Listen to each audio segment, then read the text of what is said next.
find somewhere comfortable. You don't have to hold yourself in any particular way tonight. You don't need to follow any of this closely, or remember it, or do anything at all with it. Just let the words come to you the way warmth does, slowly, without effort, from somewhere outside yourself.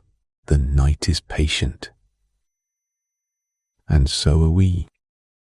If today was hard, if it was one of those days where the weight of things felt just slightly too much, then this is for you. If you've been carrying something quietly for a while now, something you can't quite put down even when you're exhausted, something that seems to get louder the moment the world gets still, then this is especially for you. You don't need to name it tonight. You don't need to solve it. You only need to be here in this quiet, letting the words drift past you like clouds across a dark sky. Some will land, some won't. Either way is fine.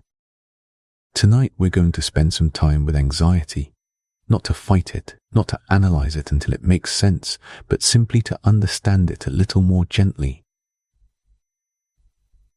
Because there is something quietly powerful in knowing what is happening inside you. Not as a diagnosis, not as a label, but as a kind of compassion. When you understand why your body does what it does, it becomes a little easier to be kind to it, a little easier to rest. So settle in. The day is already behind you. And we begin. There is a particular kind of loneliness that belongs to the night. It isn't the loneliness of being without people. You might have a whole house full of them.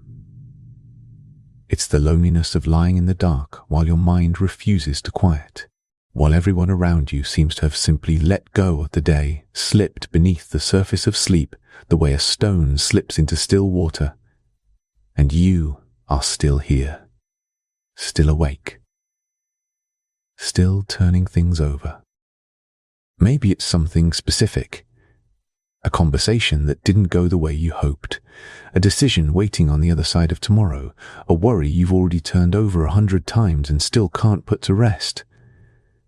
Or maybe it's nothing you could point to exactly, just a feeling, a hum beneath the surface, a low, persistent sense that something is wrong, even when you can't say what. If you know that feeling, you are not alone in it, not even close to alone.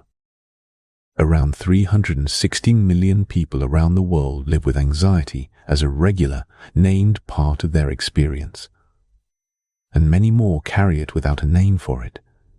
Just a heaviness, a vigilance, a quiet exhaustion that comes from always being slightly braced for something. In the United States alone, roughly 1 in 5 adults knows this feeling well. 1 in 5.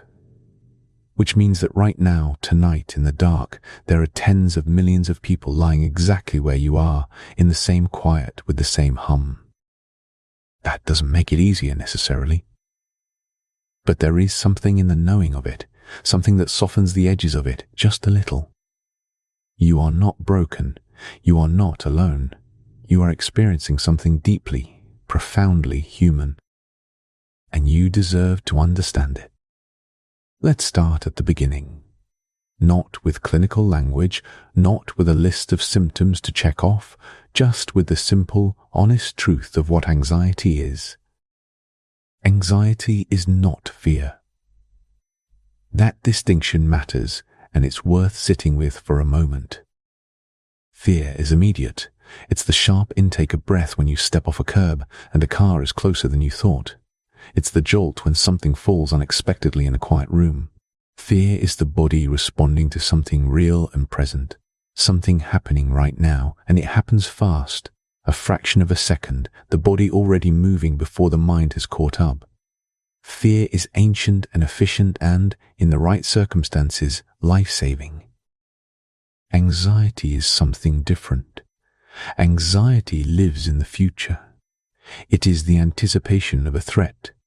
Something that might happen, something that could go wrong, something that hasn't arrived yet, but that the body is already preparing for as though it has.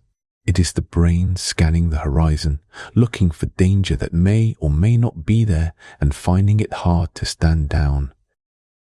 In small doses, this is genuinely useful.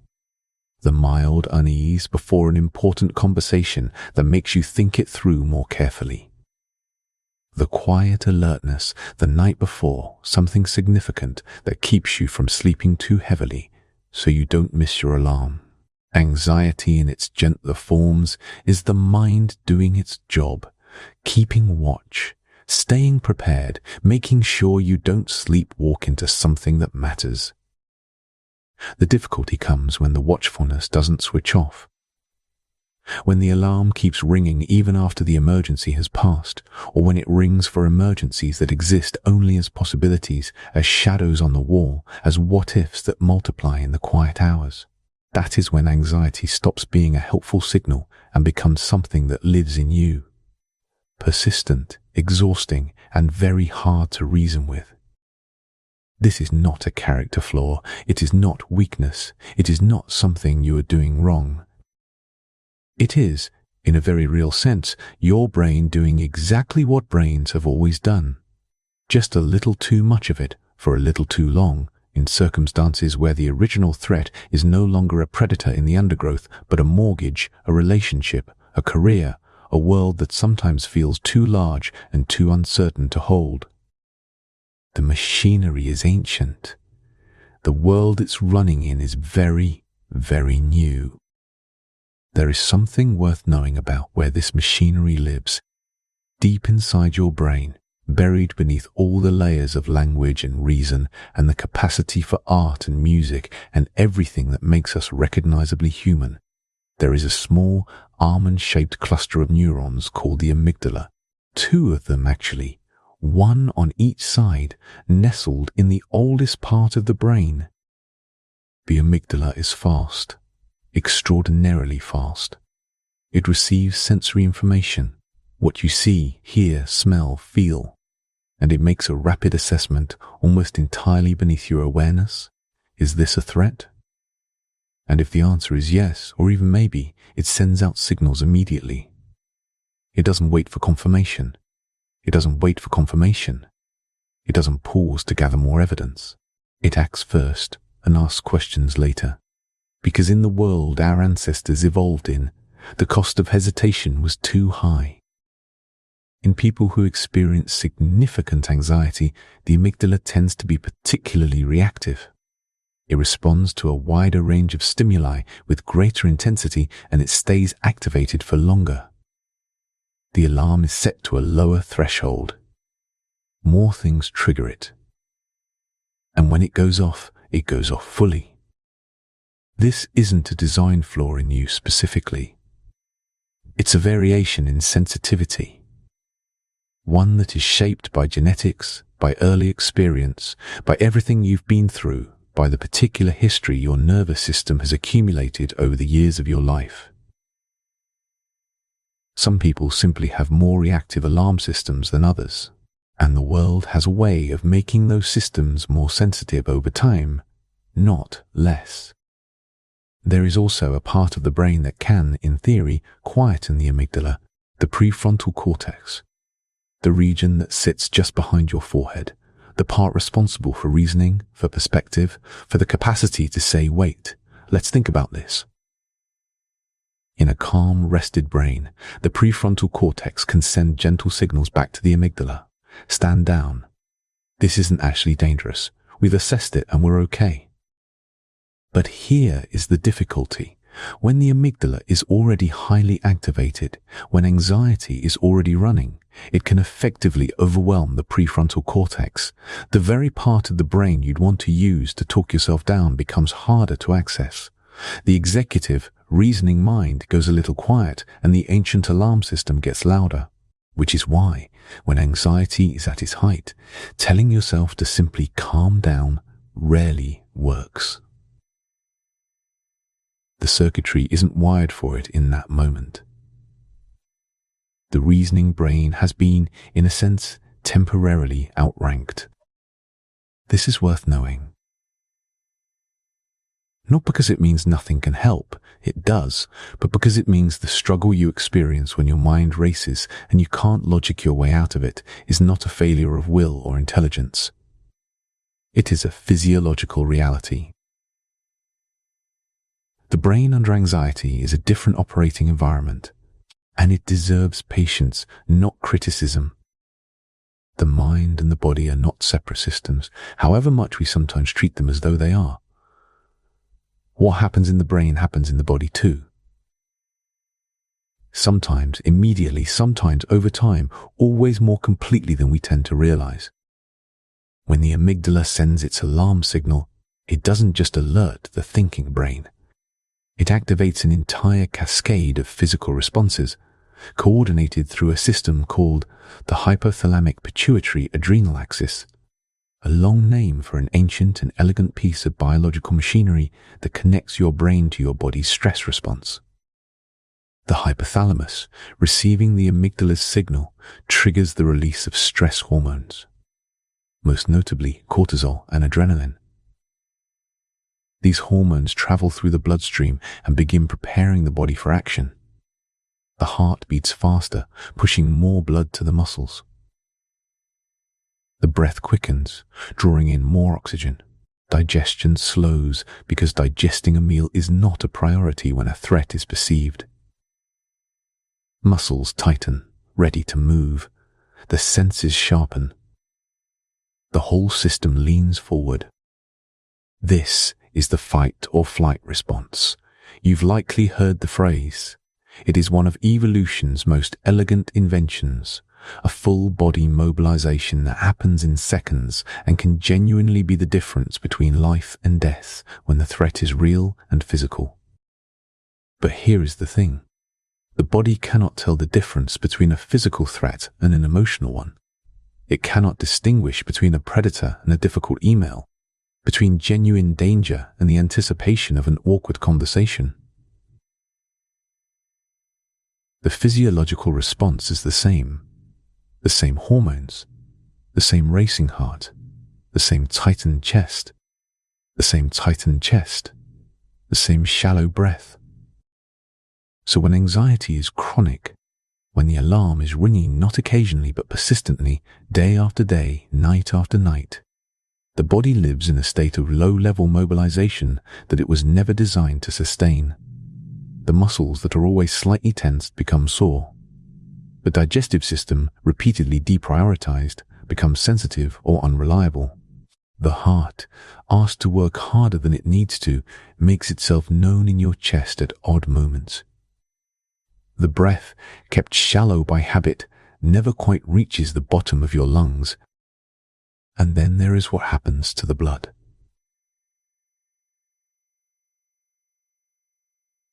A study published in 2025 from researchers at Mount Sinai revealed something quietly remarkable.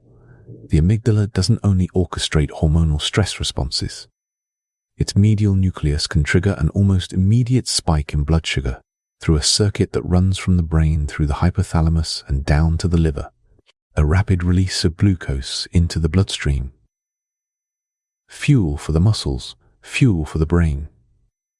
Delivered before the hormonal cascade has even had time to begin. The body preparing itself at the speed of thought. This is what anxiety feels like from the inside, in part. The jittery, unsettled, slightly electric quality of it. The sense of too much energy with nowhere to go. The body has prepared itself for action, and no action is required, and so the energy turns inward, cycling through the system, looking for an outlet that isn't there. If you've ever felt anxious and then found yourself pacing or fidgeting or unable to sit still, that is the body trying to spend what it has been given. Movement, in that sense, is not restlessness. It is physiology finding its natural resolution. And if you've ever felt physically exhausted by anxiety, despite not having done anything particularly demanding, that is the body coming down from a mobilization it didn't need to make, depleted by an effort that was real, even if the threat was not. The hippocampus is part of this story too. This structure, curled inside the brain like a small seahorse, is where memories are formed and stored. It helps the brain put current experience in context, This happened before. We survived it. It was not as bad as we feared. In a well-rested, well-regulated nervous system, the hippocampus is a source of reassurance. A quiet archive of evidence that things have been okay before. But the hippocampus is sensitive to cortisol. Chronic stress, the kind that comes with prolonged anxiety, can, over time, affect its function. The very faculty that might help you contextualize your worries, that might remind you that you have come through difficult things before, becomes less reliable. The reassurance is harder to access.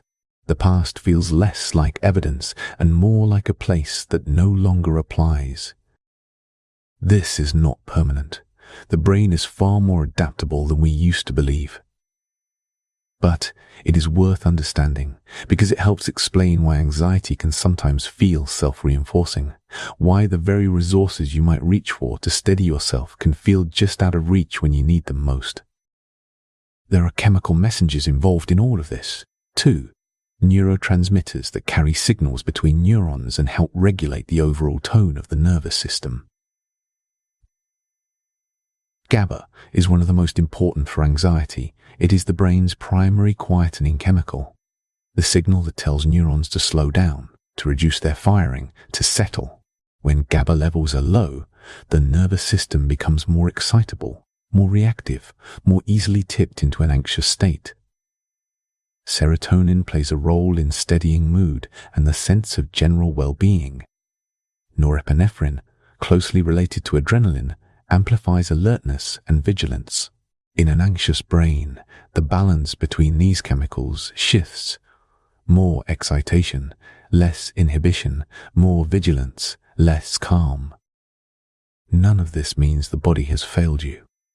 It means the body is doing exactly what it knows how to do in response to a world that doesn't always give it clear signals about when to stand down. The machinery is working. It's just working very hard. The particular cruelty of anxiety is the way it finds the night. During the day, there are things to do, places to be, people to talk to, screens to look at. The mind can be occupied, distracted, carried forward by the ordinary momentum of waking life. Anxiety is still there, perhaps, a low hum beneath the surface, a tightness in the shoulders, a slight catch in the breath. But it can be managed for a while by the sheer busyness of being awake. And then the day ends, the distractions fall away, the room goes dark and quiet, and the hum becomes a roar. This is not imagined. This is not weakness.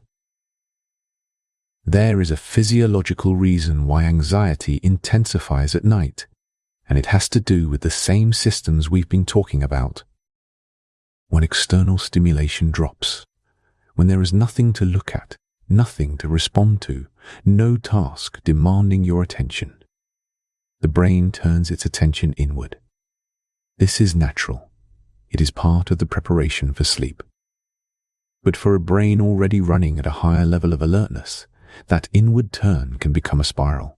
The thoughts that were held at bay by the day's activity are now the only thing in the room.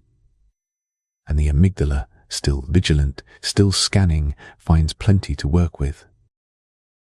Racing thoughts at night are not a sign of something wrong with you.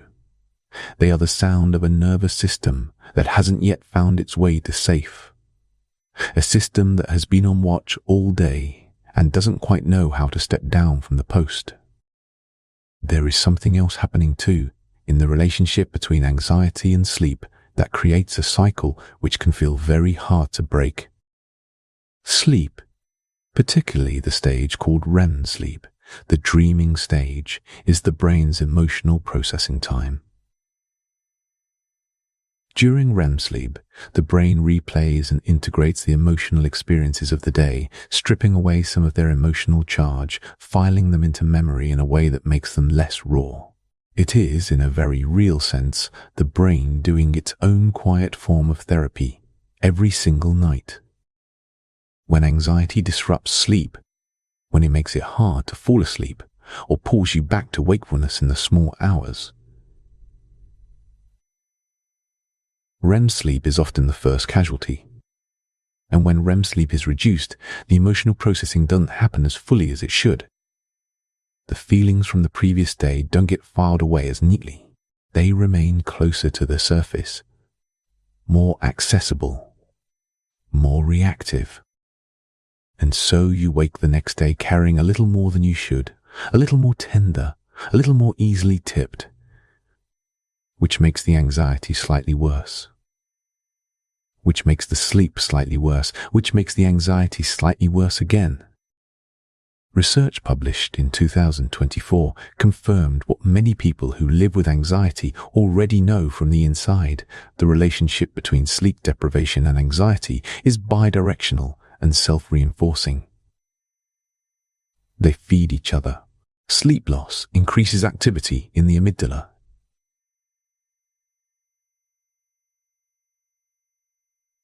The alarm center, making it more reactive to the same stimuli it might have handled more calmly on a full night's rest. And increased amygdala reactivity makes sleep harder to come by. One study found that people living with chronic insomnia were 20 times more likely to develop panic disorder than those who slept well. 20 times. Not because poor sleepers are more fragile, but because the brain deprived of its nightly emotional maintenance becomes progressively less able to regulate itself. The capacity for calm is, in part, a function of rest. This is why tonight matters. Not in a pressured way. Sleep cannot be forced, and trying too hard to sleep is one of the surest ways to make it elusive. But in a gentle way. The act of lying here, in the quiet, allowing the body to be still, is already part of the process. Even if you don't sleep immediately, the nervous system benefits from stillness. The body is given a chance to begin stepping down from its long day of vigilance. There is also the question of what happens to your brainwaves as you move towards sleep, or try to. When you are awake and alert and the mind is busy, the brain produces what are called beta waves, fast, high-frequency electrical activity, somewhere between 13 and 30 cycles per second. This is the brain in its working mode, efficient, active, engaged. Beta waves and anxiety go together. A brain running high with worry is a brain producing a great deal of beta activity. Fast, busy, difficult to quieten.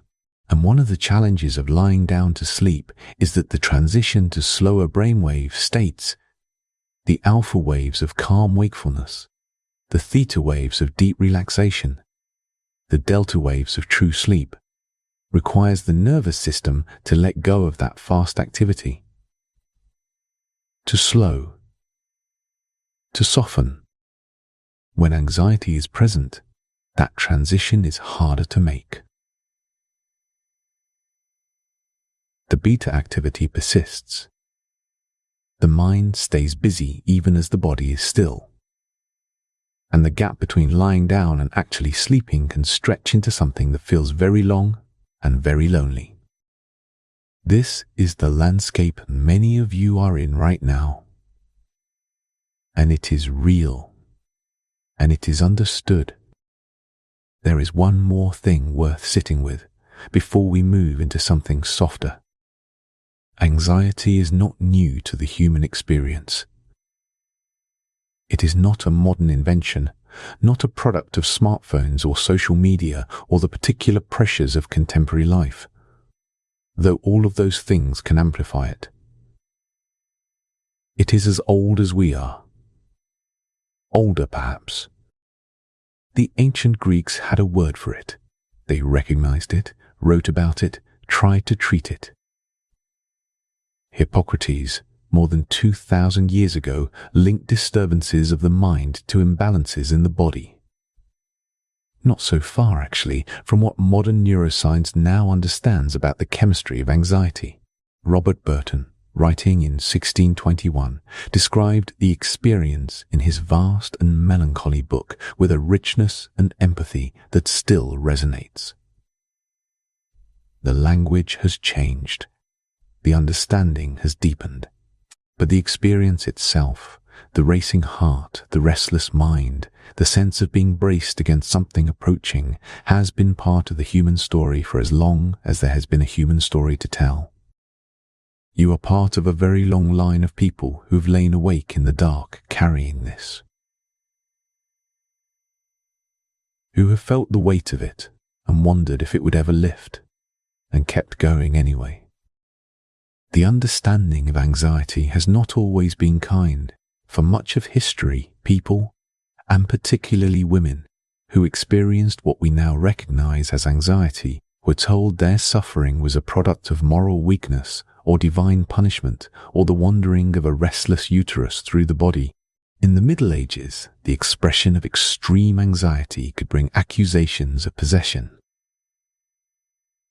In the 19th century, a vast and vague category called neurasthenia gathered up everything from exhaustion to anxiety to general malaise and treated it as a condition of the nervous system overwhelmed by modern life. Sigmund Freud, in the early 20th century, brought something genuinely new to the conversation. The idea that anxiety was psychological, rooted in the inner life, in conflicts between what we feel and what we believe we should feel. He was not entirely right, as it turned out, but he was pointing towards something true, that the mind's relationship with itself matters. That what we believe, what we tell ourselves, what we allow ourselves to feel, these things shape the experience of anxiety as much as the chemistry does. Today, the understanding is richer and more nuanced than it has ever been. Researchers are now looking not just at the amygdala as a whole, but at specific clusters of neurons within it. Specific cell types, specific circuits, trying to understand with greater and greater precision what goes wrong and where, and how it might be gently corrected.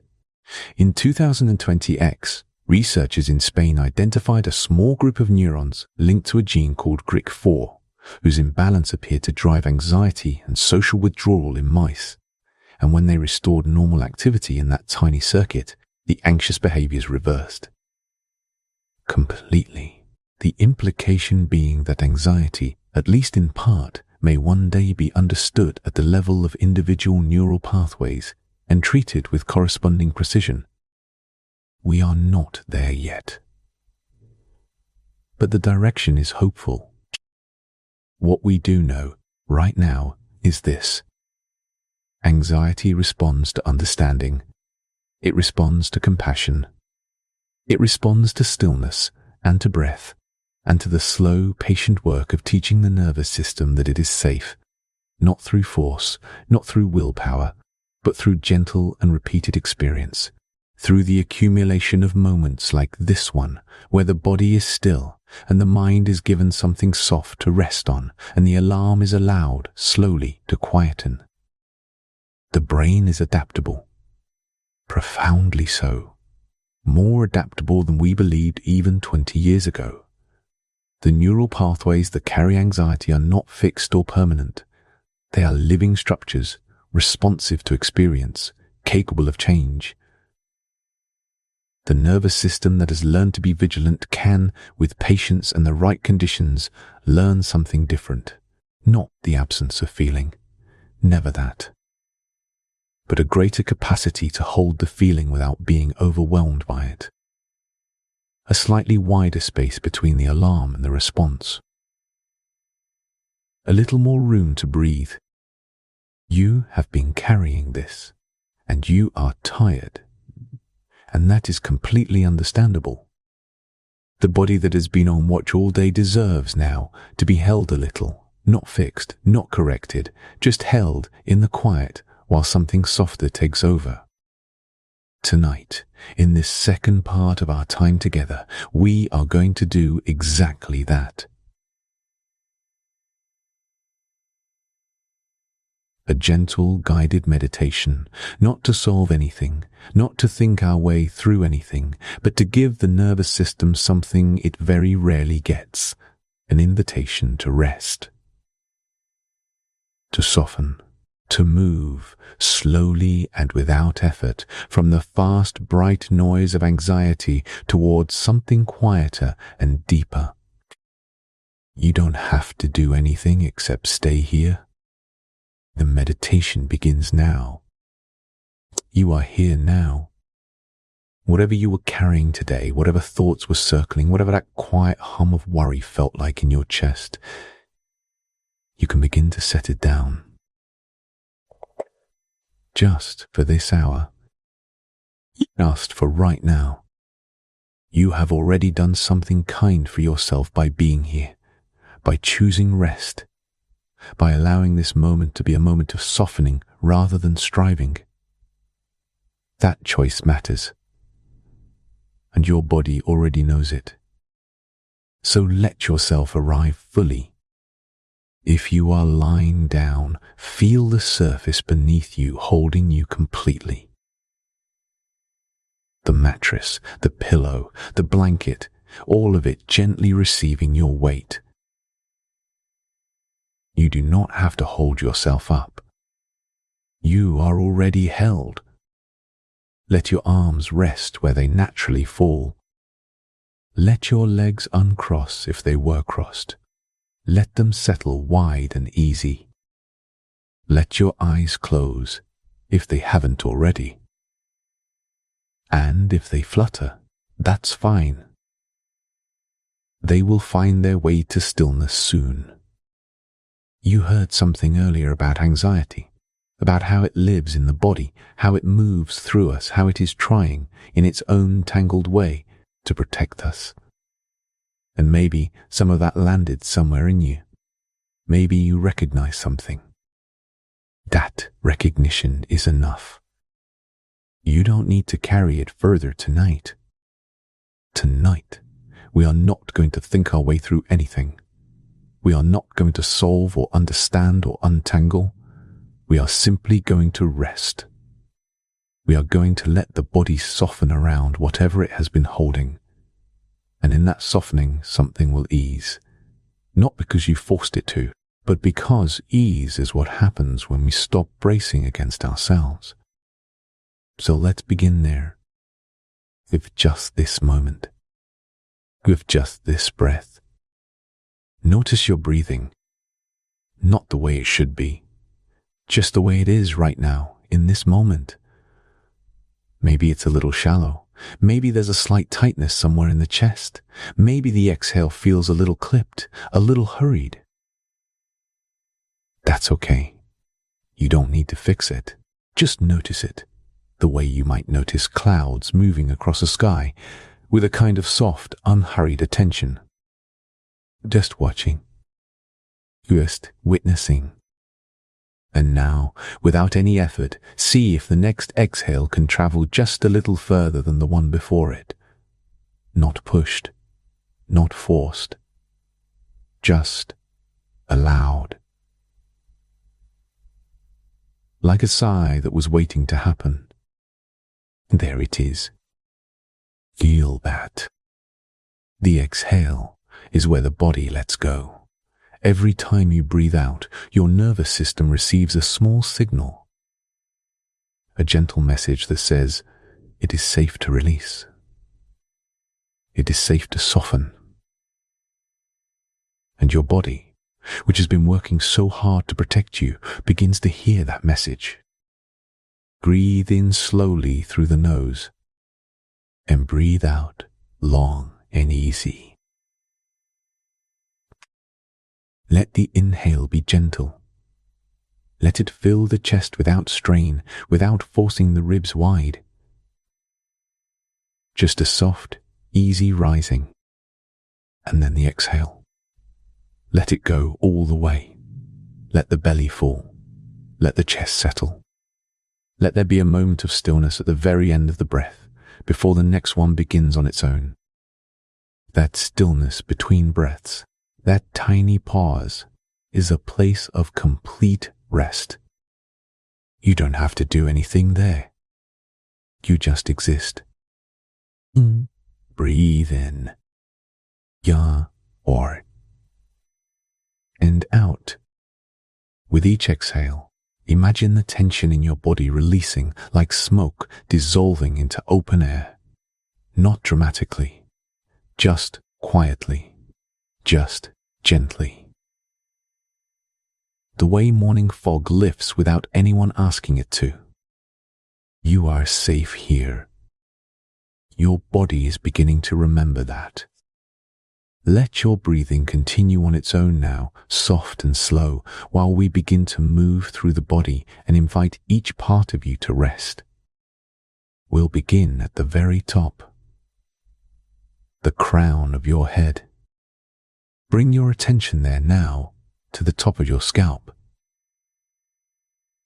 And notice if there is any holding there, any tightness beneath the skin.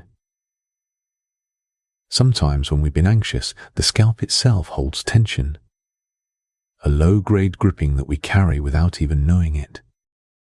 You notice it. And now, on your next exhale, invite the scalp to soften. Imagine the skin there becoming loose and easy, like it's gently settling downward. The muscles beneath the scalp releasing their grip. God, who? Easy. Move your attention now to your forehead. This is where so much of the day lives. The furrowing, the concentrating, the worrying. You may feel a faint line between your brows. A tightness across the forehead. You don't have to hold any of that anymore. Let the forehead smooth. Imagine it becoming wide and open, like a calm stretch of sky just before dawn, still and pale and quietly beautiful. Let the space between your eyebrows release. Let the skin across your temples soften. Your eyes are closed, and beneath those closed lids, let your eyes rest completely. Not searching, not darting, just floating in soft darkness. The muscles around your eyes, so many tiny muscles. Let them go slack and easy. Let your eyelids feel heavy, and pleasantly so, like they are made of something warm and soft that wants to stay closed. And your cheeks now. Your jaw. This is where anxiety so often hides, in the jaw, in that quiet, persistent clenching, in the teeth pressed together during the day, during the drive, during the difficult conversation. Let your back teeth part just slightly. Let the jaw hang loose and easy. Let your lips part just a little if that feels comfortable.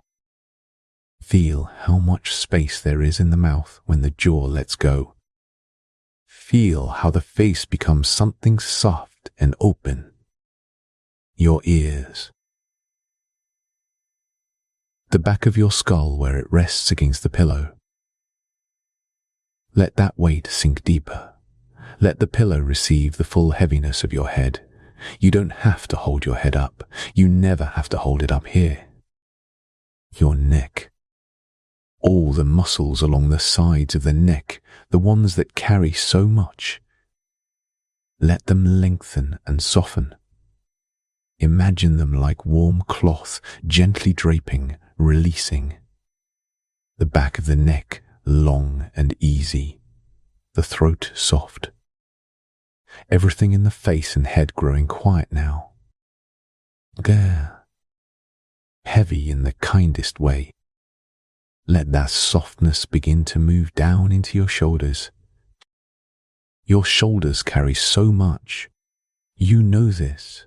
Perhaps you can feel it, that habitual lift, that bracing, that subtle pulling up toward the ears. On your next exhale, let the shoulders drop, not with effort but with permission. Let them fall away from your ears, the car. Let them sink toward the surface beneath you. Feel the weight of them releasing downward as though gravity is gently, kindly pulling them to rest. The tops of your arms now, your upper arms heavy and warm. Let them settle against the bed, against your sides. Any tension in the biceps, the triceps, just let it go like water draining slowly away. Your elbows, your forearms, the muscles there that have been gripping, typing, reaching, holding. Let them soften along their whole length. Let them rest. Your wrists loose and easy. And your hands. Your hands have been working all day.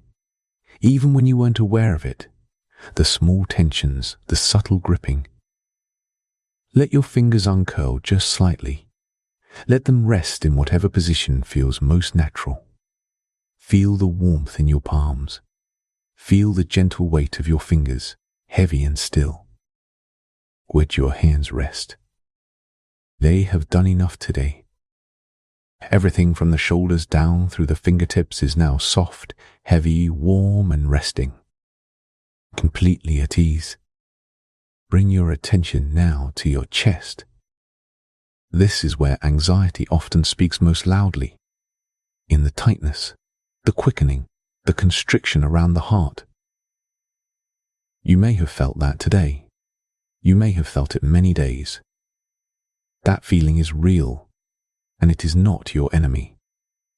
It is just a signal. And right now, the signal can soften. Place your awareness gently in the center of your chest.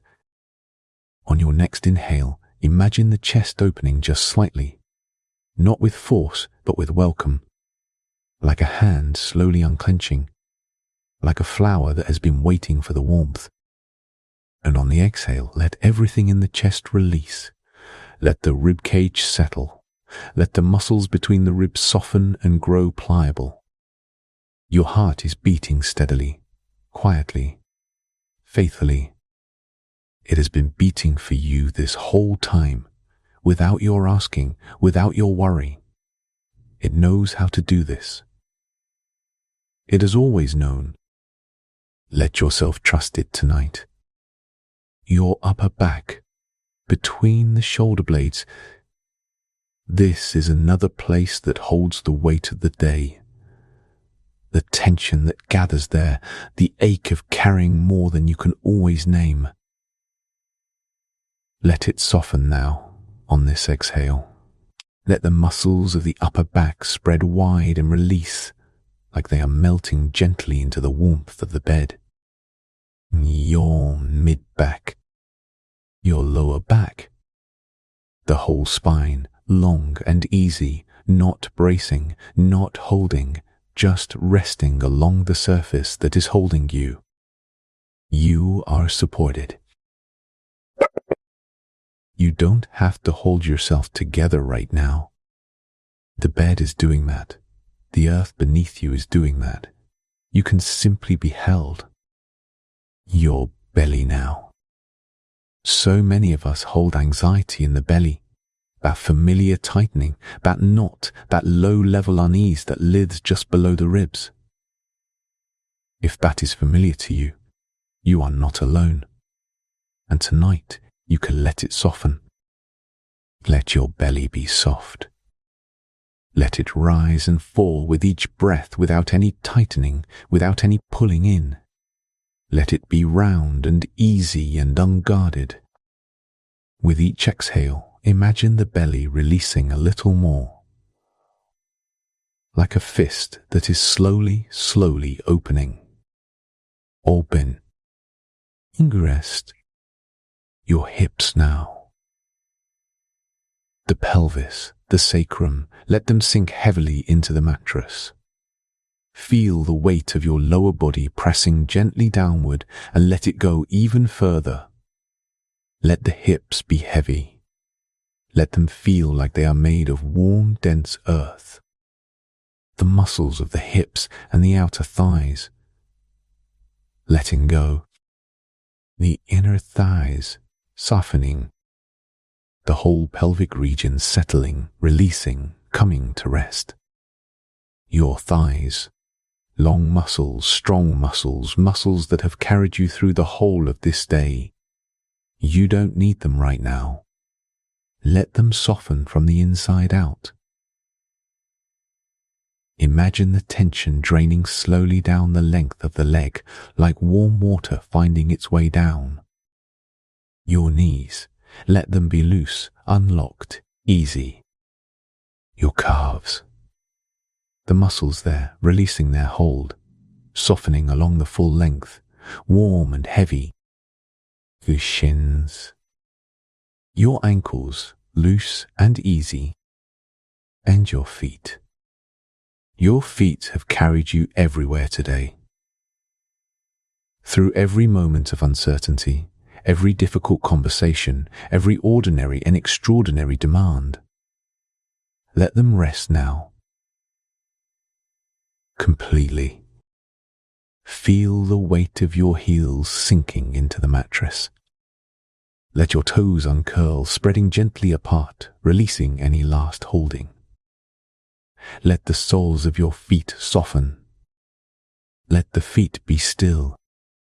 From the top of your head to the tips of your toes, your entire body is now soft, heavy, warm, and resting. Every part of you has been given permission to let go. And somewhere in the body, something has shifted, something has eased.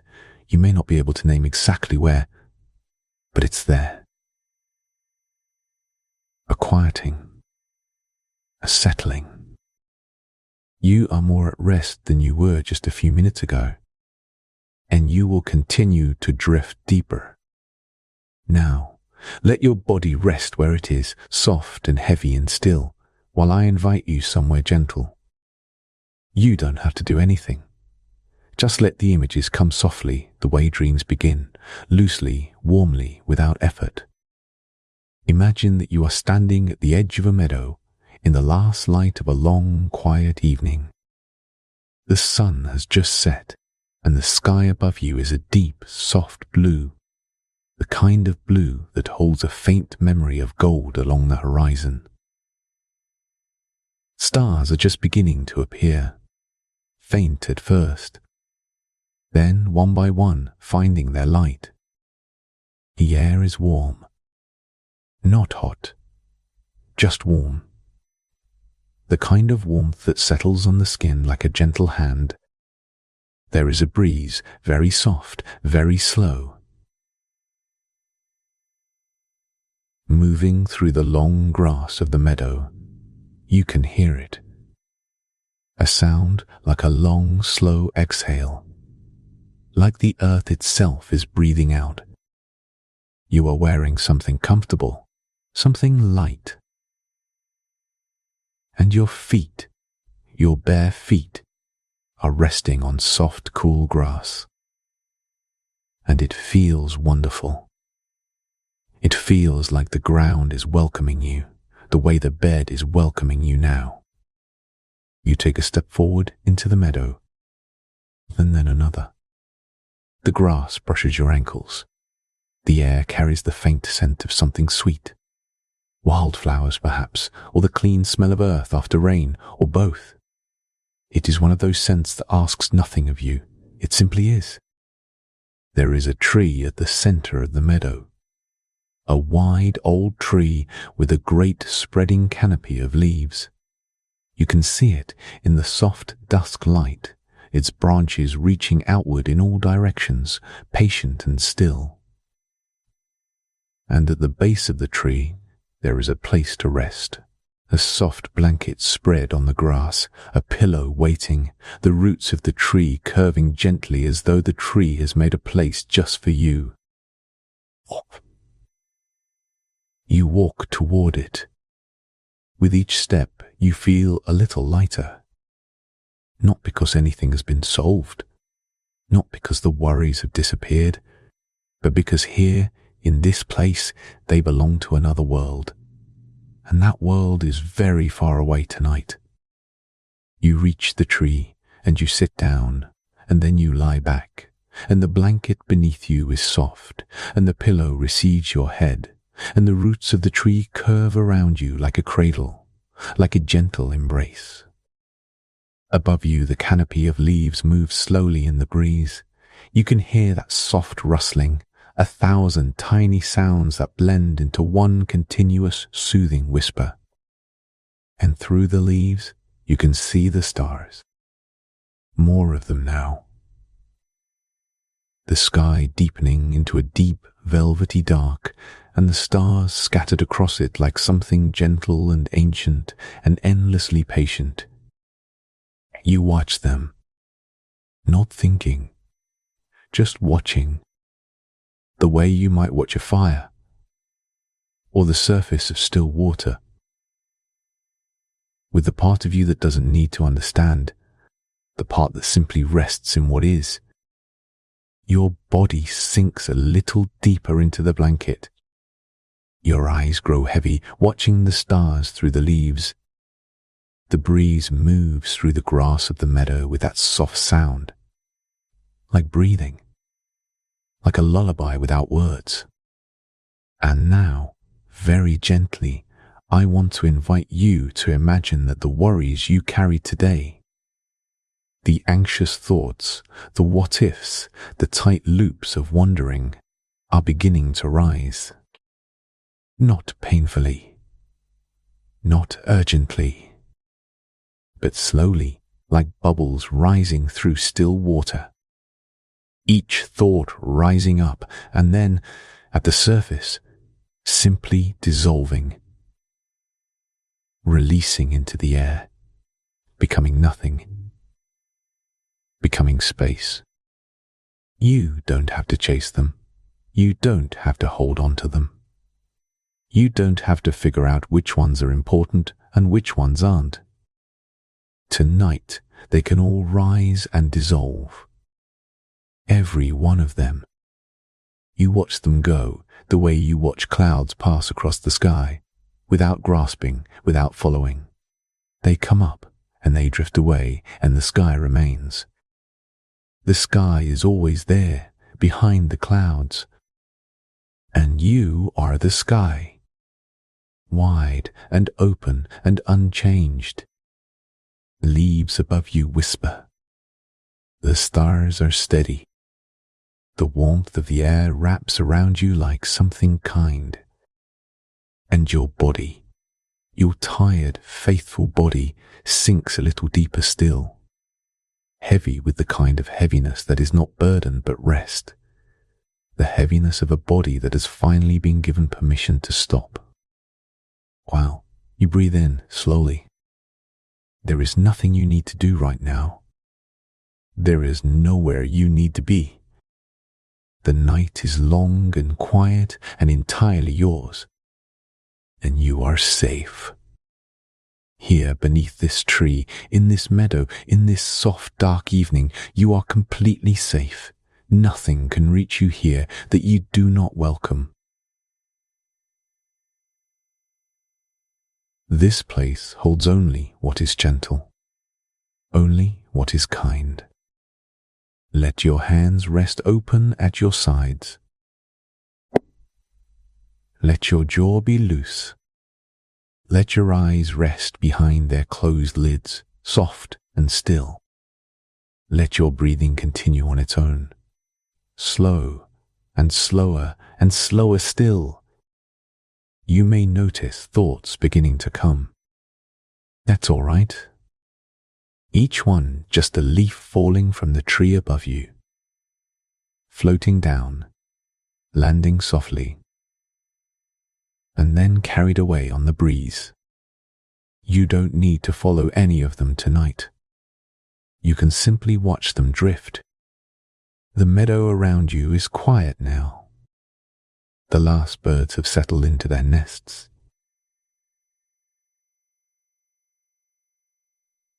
The insects sing their long, slow, lulling song, a sound that has always meant night, that has always meant rest, that has lived in the body's memory for longer than you can know. You belong to this night. You are part of this quiet. Your breath is very slow now. Each inhale a soft rising, each exhale a long, gentle falling. Between each breath, a moment of perfect stillness. And in that stillness, rest. Just rest. The stars above you are very bright. Very still. Very still. Each one a small, quiet light in all that soft dark. And you are here beneath them, warm and held and heavy with ease. Something in you is letting go. Not all at once, but layer by layer, the way the body releases in sleep.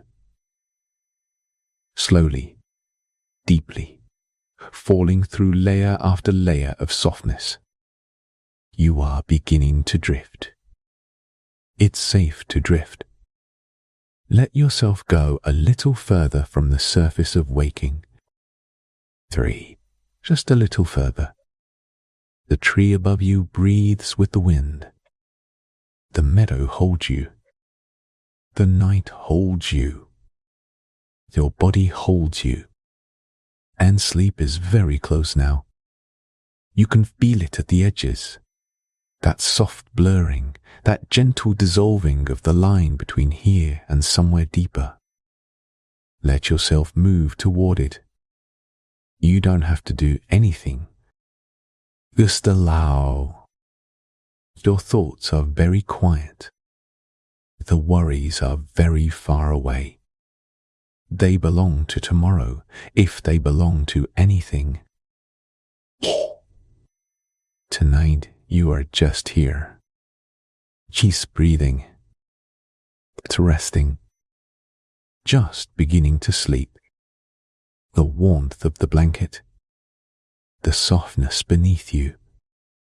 The sound of the breeze. The stars above watching over you, patient and still. Everything is quiet. Everything is well. Head. You are safe. Let your body be heavy. Let your mind be still. Let the breath do what it does, slow and easy. You are drifting now. Gently, softly, down. The meadow is still there. The tree is still there. The night is still holding you. And you are drifting towards sleep. Each breath slower. Exhale longer. Each moment a little softer than the one before. You are almost there. The stars, the quiet, the warmth, the dark. Drifting. Hello. It's like